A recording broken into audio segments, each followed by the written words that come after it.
आश्रय कैसे पुष्ट होगा, बहुत ध्यान से सुनिए। यदि आप किसी परिस्त्री गमन, बहुत शास्त्रों में बार बार आता है तो आप मान लीजिए बात, अगर आप परिस्त्री गमन करते हैं तो फिर केवल बातें बना लीजिए, बात समझ में नहीं आएगी आपको, ये अध्यात्म समझ में नहीं आएगा, ऐसे उड़ जाएगा, पकड़ में ही नहीं आएगा। ना स्त्री प्रसंगी, स्त्री प्रसंगी आप तो परिस्त्री गमन नहीं करते, पर जिसको मित्र बनाए हुए हैं वो व्यभिचारी परिस्त्री गमन करने वाला है, तो उसके संग से आपका हृदय मलिन हो जाएगा। श्री शौभरी जी महाराज, संगम त्यजेत मिथुन व्रति नाम मुमुक्षु सर्वात्मना न विसजेत बहिरिंद्रियाणि। ऐ मुमुक्षु, संसार सागर से मुक्त होने की इच्छा रखने वाले उपासक, संगम त्यजेत, संग का त्याग कर दो। किनके? जो केवल मैथुन सुख को ही परम सुख माने हुए हैं। संगम त्यजेत मिथुन व्रति नाम मुमुक्षु। आप इस संसार से मुक्त होना चाहते हैं तो ऐसे लोगों का संग भी त्याग कर दें। ना स्त्री प्रसंगी मिलत यत, तो इदम स्थानम आश्रित्य। कैसे हम आश्रय लें, कैसे हम मान लें कि हम प्रिया प्रीतम के हो गए? ऐसे मानो, ऐसे चलोगे तो तुम्हारा हृदय स्वीकार कर लेगा। तुम अगर गंदे आचरण करोगे तो केवल बातें रहेंगी, हृदय स्वीकृत नहीं होगा प्रिया प्रीतम के चरणारविंद की शरणागति से, तो फिर निर्भय, निश्चिंतता, निशोकता आ ही नहीं सकती। अगर नहीं आ रही तो आप में कहीं ऐसी त्रुटियां हैं, उनको सुधारिए। श्रीपाद कह रहे हैं सर्वम द्वंद्वातीतोत्र। ये जो प्रिया प्रीतम के चरणारविंद की निश्चिंत बेपरवाह करने वाली स्थिति है, ये आती है द्वंद्वातीत होने पर। द्वंद्व, शत्रु मित्र, मान अपमान, निंदा स्तुति, हर्ष शोक, जय पराजय, ये सब द्वंद्व के अंतर्गत आते, जन्म मृत्यु आदि। अगर आप श्री वृंदावन का आश्रय लेकर ये सावधानी करते हैं कि अपने चित्त से चिंतन राधा राधा राधा, कोई पद गाए, वृंदावन की परिक्रमा का चिंतन, यमुना जी का चिंतन, सत्संग का चिंतन, रसिकों का चिंतन, यहाँ की किसी एक लता को अपने नेत्र में बैठा लो, रोज उसको प्रणाम करो, मन से आलिंगन करो, दर्शन करो, कहीं भी हो, एक लता आपको प्रिया प्रीतम की प्राप्ति करा देगी। वृंदावन की लता सम कोटि कल्प तरुणाई। बड़े भाग्य, अहो भाग्य। बात मान लो, बस सच्ची बताना, आपका चित्त संसार का चिंतन करता है या प्रभु का? सच्ची बताना। अपने तो घर के हैं, ऐसे पूछा, उनका संसार का, तो हम कहा हम खोपड़ी के बल खड़े होकर समझाएं तो भी समझ में नहीं आएगा आपकी। क्यों नहीं समझ में आएगा? चित्त का चिंतन संसार का हो रहा है तो हम भगवान को कैसे जान जाओगे? संसार के चिंतन से रहित जो चित्त होता है उसको जानना नहीं पड़ता, भगवान खुद परिचय दे देते हैं। सोई जाने जेहि देहु जनाई। भगवान क्या हैं, भगवान कैसे हैं, भगवान का कैसा ये संसार रूप है, भगवान की कैसी दिव्य लीला है, ये सब स्वयं जगत गुरु भगवान आपके हृदय में बता देंगे। आपका कार्य है एकमात्र भगवान की आज्ञा पालन करना। भगवान की आज्ञा है मेरा अनन्य चिंतन तुम करो और बेपरवाह हो जाओ। जो तुम्हें कर्तव्य कर्म मिला उसे करो और मेरा नाम जप करो, अनन्य चिंतन करो। मैं योगक्षेम देख लूंगा, मैं तुम्हें संसार समुद्र से पार कर दूंगा, मैं तुम्हारे सारे पाप नष्ट कर दूं। ये भगवान के वचन हैं। आप ऐसे वृंदावन की एक लता का चिंतन करने से भगवत प्राप्ति हो जाएगी। आप करो, देखो तो। ये लता जानते हो, बड़े बड़े परमहंसों के द्वारा वंदनीय पूज्य जो प्रेम रस में डूबे हुए महापुरुष हैं, वो श्री जी की सेवा के लिए यहाँ खगमृग पशु पंछी लता बने हुए। मलिन नेत्र है इसलिए हम नहीं जान पा रहे। द्वंद्वातीतोत्र, बिना द्वंद्वातीत स्थिति हुए आप प्रभु के आनंद को नहीं प्राप्त हो सकते। अनुकूल मिला तो हर्षित हो गए, प्रतिकूल हुआ तो शोकित हो गए, जय हुई तो ढोल बज रहे हैं, पराजय हुई तो निराश हो, एक वही स्थिति है। भगवदानंद जानने के लिए पहले द्वंद्वातीत होना अनिवार्य है। निर्द्वंदो भवति, ये भगवत चिंतन परायण अंतःकरण में ही ये भागवतिक तत्व का अनुभव होता है। जैसे निर्मल जल, शांत जल तो नीचे की वस्तु दिखाई देती है, ऐसे ही जो आत्म तत्व से प्रकाशित हो रहा है अंतःकरण, उसी के बल से आप वहां तक दृष्टि पहुंच जाएगी जो अपना स्वरूप है, जो मैं है। अध्यात्म को बातों से नहीं जाना जाता, निरंतर चित्त की स्थिति को जहां जानना है वहां लगाना है। संसार से चित्त हटाए बिना प्रभु को जान नहीं सकते, पक्की बात समझ लो। फिर जानना नहीं पड़ेगा, वो तुम्हारे हृदय में बैठे मिलेंगे। जा ही न चाही कबों कछु, क्योंकि चाह ही चिंतन कराती है संसार का।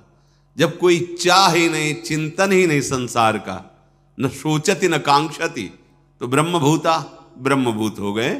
प्रसन्नात्मा, अखंड प्रसन्नता जागृत हो गई। कंदादि भीर परवशै कल्पयन देह वृत्तिम, निरपेक्ष भाव से शरीर से भी रहेंगे, इसकी भी कोई परवाह नहीं। चित्त से तभी चिंतन अखंड बनेगा। देह चिंतन, देह के निर्वाह का चिंतन आराध्य देव पर, जो हमें उपासना या कर्म कर्तव्य मिला है उसे दृढ़ता पूर्वक करते हुए भगवत स्मरण परायण, जो मिल जाए भगवत इच्छा से, देह पालन हेतु, वो वस्त्र, वो भोजन, विलासिता का भाव अंदर नहीं होना चाहिए, जैसे प्रभु रखें। तो अत्युज्वल भाव आपके हृदय में प्रकाशित हो जाएगा। एक एक शब्द समझो।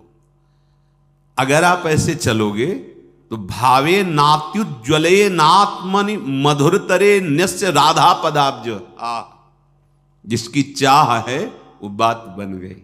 कैसे बनेगी? किसी भी स्त्री की तरफ काम भाव से मत देखो, चरणों की तरफ देखो, निकल जाओ। ज्यादा मनमानी करोगे तो ये जीवन व्यर्थ चला जाएगा। ऐसे लोगों की संगोष्ठी में मत बैठो जो वासना को जगाते हैं और वासना को बढ़ाते हैं।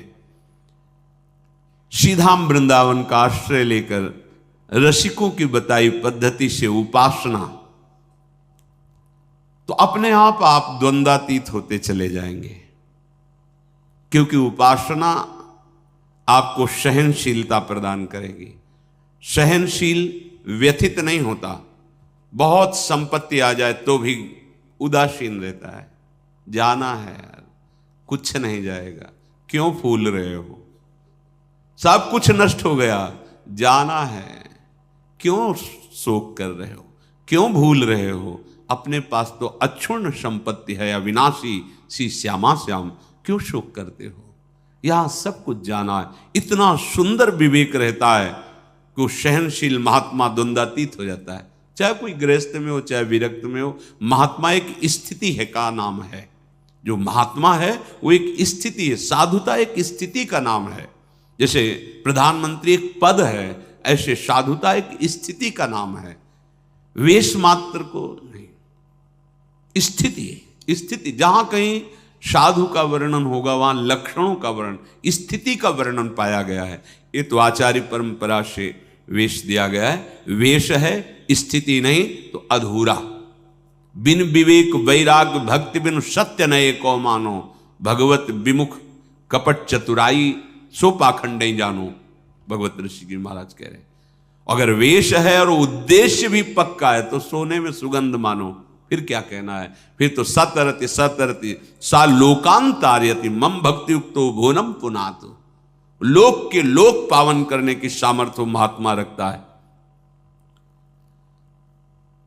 हम देह को बहुत दुलार करते हैं, इसी के भरण पोषण में, इसी की चिंता में। देख लो, आप देखो, इसी की चिंता में, इसी के भोगों में, इसी के संग्रह में, तभी हम द्वंद्वों पर विजय प्राप्त नहीं कर पाते।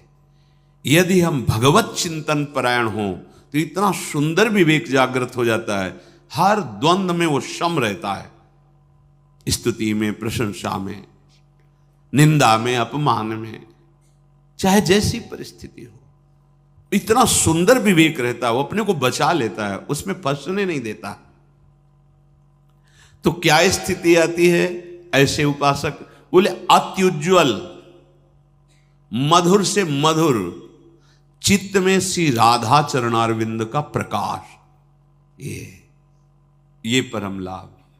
यत पाद पद्म नक्षचंद्र मणिच्छटाया, ऐसी अद्भुत छटा प्रेम की विकलता आ जाए तो द्वंद्वम वृंदावनांतरगमय दिन निशा नित्य तन्नाम जापी। आहा, श्रीपाद कह रहे हैं, यदि आप, अब देखो जो ऊपर बताया कि इस पर आपको सावधान रहना है, तो इस पर हमारे पास बल नहीं है कि हम रोक सके। तो कह रहे हैं नित्य निरंतर तन नाम, उनका नाम जप करो। किनका? जिनका वृंदावन है, राधा राधा राधा। द्वंद्वम वृंदावनांतरगमय दिन निशा नित्यम तन नाम जापी। क्या परेशानी? राधा राधा राधा राधा। ना तो पवित्रता पवित्रता का कोई, ना कोई ऐसा कि इस समय नहीं, इस समय हर समय। श्रीपाद के दिन निशा, रात दिन, नित्यम तन नाम जापी। जो तन नाम जापी है वो न स्त्री प्रसंगी मिलती, यद इदम स्थानमाश्रित सर्व। वो साध्य साधन से, वो काल के भय से, तीनों तापों के भय से, पाप पुण्य के बंधन से, हृदय के अंधकार का नाश करके दिव्य ज्ञान प्रकाशित, समस्त द्वंद्वों पर विजय, ये सब प्राप्त हो जाता है।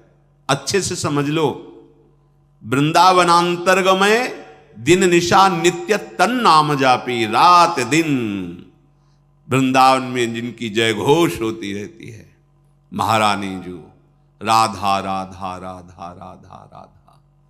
लालजू के हृदय का आह्लाद, प्रेम मूर्तिमान शांद्रानंद घन प्रेम मूर्ति किशोरी, राधा राधा। मान लो सब स्थितियां आपके हृदय में आ जाएंगी। अब बातें केवल करो और नाम जप ना करो, धाम चिंतन सत चिंतन न करो, फिर ये स्थिति कहां से आएगी? जहां चिंतन करते हो वही दशा आएगी आपके अंदर। विषयों का चिंतन करते हो तो विषयों की दशा आएगी। विषय नाशवान, परिवर्तनशील, शोक में, दुख में, दुखालयम में दुख ही तो है। तो यही आपको प्राप्त हो रहा है। बचना चाहते हो इससे, और चिंतन करते हो वही जिससे आपको ये दुख प्राप्त हो। चिंतन बदलो, आचरण बदलो, लक्ष्य आपका दृढ़ हो। असत नहीं सत, असतो मां सद्गमय। जो हम असत शरीर असत व्यवहार में हैं, अब हमारी यात्रा सत की होगी, सच्चिदानंद की होगी। श्री विदुर जी महाराज धृतराष्ट्र जी को उपदेश करते हैं। नवद्वारमिदं वेश्म त्रिस्थूणम पंच साक्षिकम क्षेत्रज्ञाधिष्ठितम विद्वान यो वेद स परः कवि। हे महाराज धृतराष्ट्र, आंख, कान आदि ये 9 द्वार वाला जो देह है, शतोगुण रजोगुण तमोगुण रूपी खंभों से ये स्थित है, अर्थात त्रिगुण के द्वारा ही इसकी रचना हुई है। 5 ज्ञानेंद्रियां विषयों को भोगने वाली हैं, परिचय कराने वाली। आत्मा राजा की तरह विराजमान है। इस महल में 9 द्वार वाले राजा की तरह आत्मा विराजमान है। अब मंत्री बड़े बेईमान हो गए, गलत सलाह देने लगे। बुद्धि मन ये मंत्रणा का परिकर है। जैसे राजा को लुभायमान करके दस्तखत करवा ले, ऐसे मन बुद्धि हमको बार बार ये भोग लो, ये देख लो, ये खा लो, ये सूंघ लो, ये ऐसा करो, ऐसा करो, बड़ा सुख मिलेगा।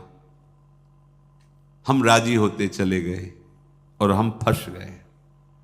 अब अपने आप से अपने आप का उद्धार करो, भगवान जो कह रहे हैं। अब होश में हो जाओ, तुम्हारे सलाहकार गलत हैं। जांच कैसे करें? संत सदगुरुदेव की वाणी, शास्त्र वाणी, इससे जांच करो कि हमारे सलाहकार सही सलाह दे रहे हैं या गलत। महाराज, यदि तुम ऐसा नहीं करोगे तो तुम्हारा ये पतन करवा देंगे, तुम्हारे बुद्धि, तुम्हारा मन।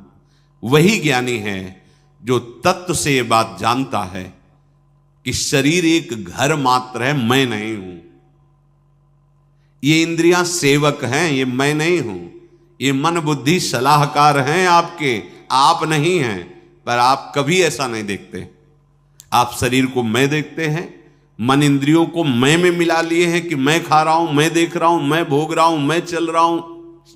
चाहे कर्मेंद्रीय विषय हो, चाहे ज्ञानेंद्रीय विषय हो, चाहे अंतःकरण, आप उसे मैं से लिए हुए हैं। तो वही ज्ञानी है जो इस बात को तत्व से जानता है। विदुर जी महाराज कह रहे हैं, जो कोई भी नशा करेगा, मत्तः, शराब पीना, गांजा पीना आदि आदि जो ये नशे हैं, नहीं भाई, देखो भगवान का प्रसाद जिसे कहा जाता है, उस सर्व दुखों का हरण करने वाला है। और भगवान का प्रसाद, भगवान का नाम, भगवान का उच्छिष्ट प्रसाद, जो हमारे हृदय के पापों का नाश करके प्रसन्नता प्रदान, प्रसादे सर्व दुखा नाम हा निरस्योपजायते। प्रसाद का मतलब ये नशा नहीं है। जो करते हो हम प्रणाम करते हैं, पर हमारा शास्त्र कहीं ऐसा किसी भी उपासना में किसी भी उपासक को आदेश नहीं करता। सिद्ध पुरुषों की बात अलग है। जैसे भगवान शिव हलाहल जहर पिए, तुम एक बूंद पियो मर जाओगे। एक महात्मा थे, 10 तोला संख्या रोज खाते थे। पूज्यपाद उड़िया बाबा ने सुना उनका, ऐसा कैसे हो सकता है? अरे 1 तोला में 10-5 मर जाए, फिर 10 तोला। बोले महाराज झूठ बात नहीं, वो रोज शाम के 4 बजे पाते। बाबा गए उनके यहां तो पूछा, तो उन्होंने मुस्कुरा के कहा, हाँ पाते। 10 तोला संख्या आप कैसे पा जाते? बोले शाम के 4 बजे बैठना, सिलबट्टा में डाला धतूरा संख्या जहर, पीसा, खप्पर में धोया, पी गए। बोले हमारा रोज का आहार है ये। हमें महापुरुषों का वही अनुकरण करना है जो उनके उपदेश से मिलता हो। कोई भी नशा, यहां देखो धर्मराज के साक्षात स्वरूप है, कोई भी नशा करने वाला तत्वबोध को प्राप्त नहीं होता। जो तत्वबोध को प्राप्त हो गया है उसके ऊपर कोई नियम नहीं है। जैसे आद्य गुरु भगवान शंकराचार्य जी आगे जा रहे थे, पीछे शिष्यजन जा रहे थे। पता नहीं क्या भाव आया, मछलियां उठाई, ऐसे बिक्रे, ऐसे उठाए, वो खा लिया। जब देखा गुरुजी ने खा लिया तो 4 शिष्यों ने नहीं खाया और श्रेष्ठ ने। आगे जा रहे थे तो भ्रमण ही करते थे, तो कांच गलाया जा रहा था, खप्पर में खोलता हुआ कांच ले पी गए। तो जिन्होंने नहीं पिया तो वहां भी नहीं पिए। जो पिए थे, वो जो मछली पाए थे, उनसे कहा पियो। कांच कैसे पिएंगे, मर जाएंगे, तो मछली क्यों खा ली? जो नहीं खाए थे उनसे कहा आपने क्यों नहीं खाया जब हमने खाया? तो उनका प्रभु आपने आदेश नहीं किया। ठीक, आपने क्यों पा लिया? बोले आपने पाया तो हम पी तो रहे हैं, गलाया हुआ कांच पी ना, आप पिए। ऐसे किया तो जीवित मछलियां निकल पड़ी, सिद्ध योगी प्रवाहित कर दिया नदी। आप वो तो लीवर में जाके पचने लगी। हमें वो अनुकरण बात नहीं करनी जिसका वो आदेश न कर रहे हो। उनके उपदेश से जो उनके आचरण मिले, शास्त्र सम्मत बात है, महापुरुषों के जो आचरण उनके उपदेश से मिले, बस वही अनुकरणीय है। वो क्या कर रहे? कोई भी नशा, जैसे कहते हैं भाई, हमने सुना है ऐसे, फिर ध्यान में अल्यो ब्रह्म लोग पहुंच गए। भाई हम प्रणाम करते सिद्धों को, हम उनके चरण सेवक हैं, पर हम अपने जैसे साधकों के लिए कह रहे भाई सिद्ध पुरुष तो हलाहल पिए हो जाने, उनका काम, उनकी मस्ती, वो तो भगवान को प्राप्त हो गए। भैया उनका काम बन गया है, उनमें भगवान में अंतर नहीं। जैसे सखागण और गौवें गोपगण फंस गए दावानल में, कन्हैया बचाओ, तुम्हारे सिवा कोई नहीं बचा सकता। बोले भैया आंख मूंद लो, मुंह में पी गए, पूरे ज्वाला को पी गए मुंह में। एक कोयला लाल लाल रखो मुंह में, अभी रख पाओगे? नहीं। भगवान के मुख से साक्षात अग्नि का प्रादुर्भाव हुआ है। भगवान उसी जगह उसको रोक ले, आओ अपने स्थान पे आ जाओ, भगवान ही तो सर्व रूपों में। तो जो भगवान को प्राप्त महापुरुष हैं उनमें और भगवान में अंतर नहीं। ब्रह्मविद ब्रह्मवि भवत्। अब उनके ऊपर आप ही ऐसे नहीं कर सकते कि ये खा रहे हैं। बड़े सिद्ध महापुरुष थे, तो जहां भिक्षा नहीं लेनी चाहिए वहां से निकले, रोटी बन रही थी, ला रहे रोटी, तो डर गए महाराज जी। अरे ला, इसमें रोटी लिया, कहा इसमें कहीं वो है जो उन्होंने सब है कुछ? ब्रह्मार्पणम ब्रह्म भगवद अर्पण कर। लेकिन वो आचरण हमारे लिए जो आदेश करें वही अनुकरणीय नहीं है। महापुरुष जो आचरण कर रहे हैं वो आचरण उनके उपदेश से मिलता है कि नहीं? अगर नहीं मिलता तो हम प्रणाम करते हैं, वो हम कर नहीं सकते। कोई भी नशा साधक को, हम सिद्धों के लिए नहीं कहते हैं, कोई भी नशा खा करके आप भगवत तत्व का चिंतन, भगवत बोध नहीं प्राप्त कर सकते। सबसे बड़ी कमी, आपको उस नशे में सुख लग रहा है क्योंकि बुद्धि शिथिल होती है, तो आपको लग रहा है बड़ा आनंद आ रहा है। आपको भजन से सिद्धि प्राप्त करनी है, भजन से इंद्रियों को शिथिल कर देना है, भजन से मन को निसंकल्प कर देना है, भजन के सिवा कोई चाह नहीं रह जाए। अगर आप 4 बजे भांग पाते हो ना, फिर आप देखिएगा 4 बजे केवल भांगई का ध्यान होगा, सब ध्यान हट जाएगा, लगेगा कि कैसे मिले, कैसे। कोई भी नशा नहीं, भगवत प्राप्ति हमारा लक्ष्य है, इसलिए कोई नशा नहीं। जब तक तन्मयता भजन की, तब तक जीवन की सार्थकता क्या रहे। और सच्ची बात, जो हमारा मन मलिन है, जब उसे भगवत चिंतन में लगाते हैं तो एक जलन पैदा होती, आग। जैसे आग से स्वर्ण तेजस्वी होता है, मल नष्ट होता है, ऐसे ही मन जो हमारा पतित हो चुका है, वो उच्च अवस्था को पहुंचने के लिए भजन के बल से जब चढ़ता है तो वो निर्मल होता है। उस जो ताप प्रकट होता है वो पाप को जलाता है, हम सह नहीं पाते। नहीं, मना कर रहे हैं।